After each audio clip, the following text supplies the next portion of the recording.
अमरावती महानगरपालिकेच्या वतीने UPL private लिमिटेडच्या गाड्या साईनगर प्रभागामध्ये फवारणीसाठी दाखल झाल्या आहे।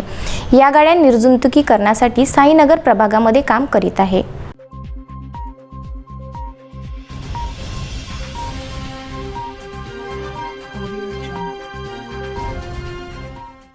अमरावती महापालिकेच्या वतीने UPL प्रायव्हेट लिमिटेड मुंबई येथील फवारणी करणाऱ्या गाड्या ह्या दिनांक 30 रोजीच अमरावती महापालिकेमध्ये दाखल झाल्या होत्या। तसे वृत्त सुद्धा विदर्भ न्यूजने प्रसारित केले होते। वेगवेगळ्या ठिकाणी ह्या गाड्या जाऊन रासायनिक द्रव्यांची फवारणी ही संपूर्ण अमरावती शहरातील मुख्य रस्त्यांवरती व आजूबाजूच्या रस्त्यांवरती सुद्धा करणार आहेत, जेणेकरून कोरोना नावाचा विषाणू त्याचा नायनाट होईल असे रासायनिक द्रव्य यामध्ये असल्याचे सांगितले जात आहे। UPL प्रायव्हेट लिमिटेड मुंबई यांच्या ह्या गाड्या असून यामध्ये रासायनिक द्रव्य फवारणी करण्यात येत आहे। याच अनुषंगाने साईनगर प्रभागामध्ये सुद्धा दिनांक 31 रोजी पोचल्या होत्या व त्यांची योग्य ती फवारणी करून घेण्यात आली। मनपाच्या वतीने हे निर्जंतुकीकरण अभियान राबविण्यात आले। हे अभियान राबवित असताना माजी शिवसेना शहर प्रमुख प्रशांत जाधव यांनी जातीने लक्ष घालून योग्य रीतीने संपूर्ण प्रभागामध्ये ही फवारणी करून घेतली। Vidarbha news bureau,